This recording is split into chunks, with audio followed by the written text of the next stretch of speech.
Physician liberty means the ability to look your patient in the eye and know that you can tell them all the things they need to hear so they can make all the decisions that are in their interest and they can choose what the right treatment is for them. And they don't have to worry that an insurance company is tying my hands and will penalize me if I happen to tell them about the most expensive cancer drug on the horizon.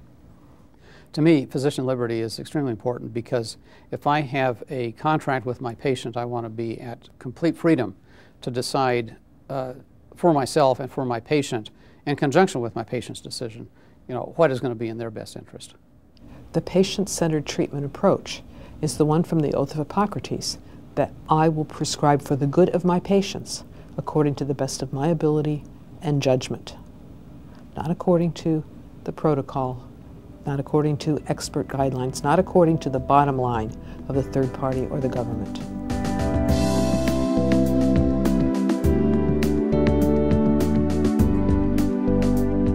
Putting protocols in for physicians to cut costs for health care is just not realistic, because medicine doesn't work like that.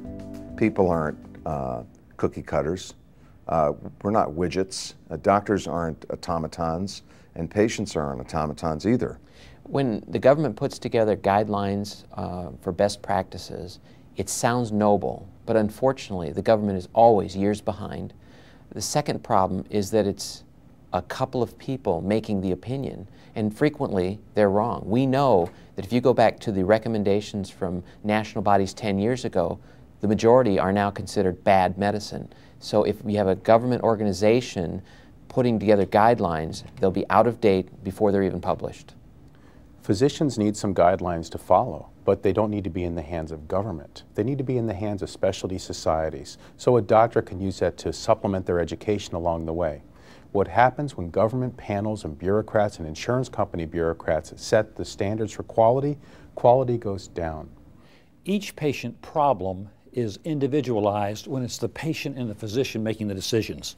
I'm an ophthalmologist. At this time, you're not allowed to have cataract surgery if you have better than 2400 vision. That's the rules. However, as an ophthalmologist, when my vision dropped off from 2015 to 2020, I could no longer do eye surgery. So I needed to have my cataract surgery when I was still 20/20 vision. I could not see through the microscope. So that it was against the rules for me to have cataract surgery. However, without the cataract surgery, I could no longer practice medicine. That is the problem with government mandated rules.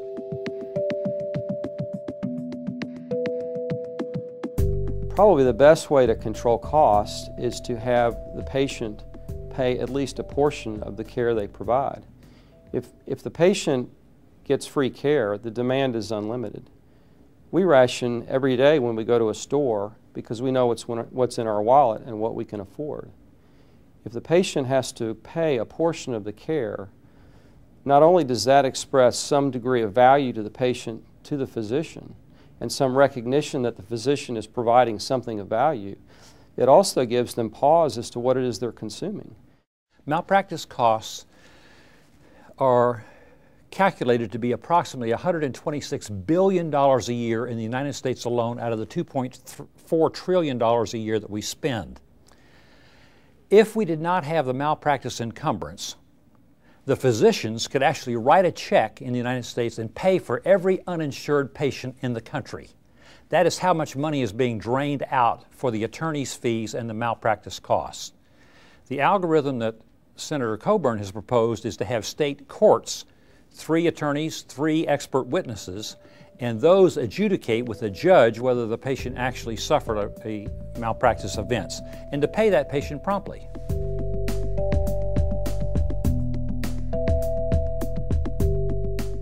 The decision as to how to treat a patient should be made by the patient. A doctor is a consultant. We have knowledge, we assist the patient, we do a history, we do a physical exam, we help them with what's wrong with them. The diagnosis is the key. And once the diagnosis is present, then we can give the patient the various options.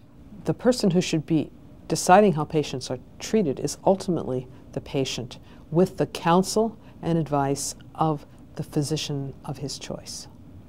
It should be the patient and the physician in the office, not the patient and the physician, along with an attorney, an insurance representative, and a government bureaucrat.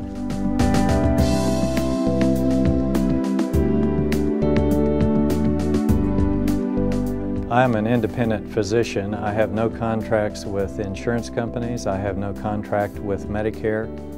So I am currently free to treat the patient as my training and experience would dictate I should help them with their medical problem. In my practice and the relationships that I have with my patients, I am only responsible to them for the care that I render. I don't have to worry about third-party intrusion. The reason why I'm dropping out of Medicare is that the government initially encouraged us to do procedures in our office facilities. However, over the last several years, they've dramatically decreased what they are willing to pay us. They're doing this in order to limit the amount of procedures that are being performed, which is limiting the access of health care to our patients and limiting our ability to provide good medical services and care. We're essentially being regulated and controlled by the government, and I cannot provide my medical services under those types of conditions. Patients come to me and pay cash, check, or credit card because they want my 100% attention to their concerns.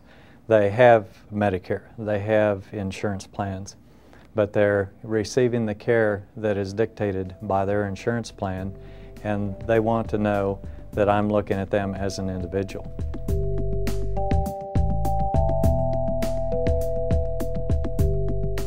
Congress needs to create an environment whereby patients and doctors can get the best care. And that really means get out of the way. Give us back our money as far as taxes are concerned, and let people purchase the best health care at the lowest cost.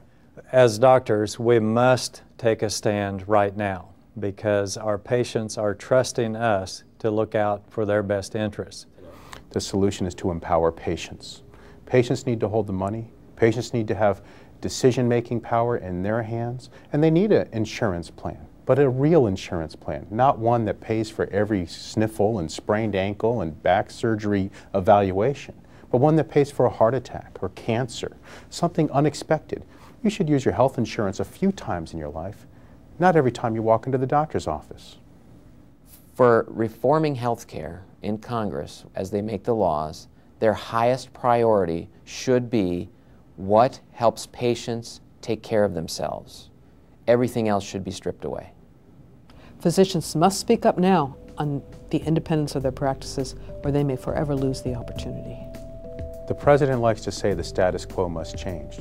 That's correct. But the status quo has been built up by the government and insurance companies for the last 40 years, and they have caused the problems. Truly changing the status quo will put power in patients' hands, not in the hands of government or insurance companies through mandates and rationing panels. These are things that need to change. Will Congress actually change the status quo, or will they reinforce it?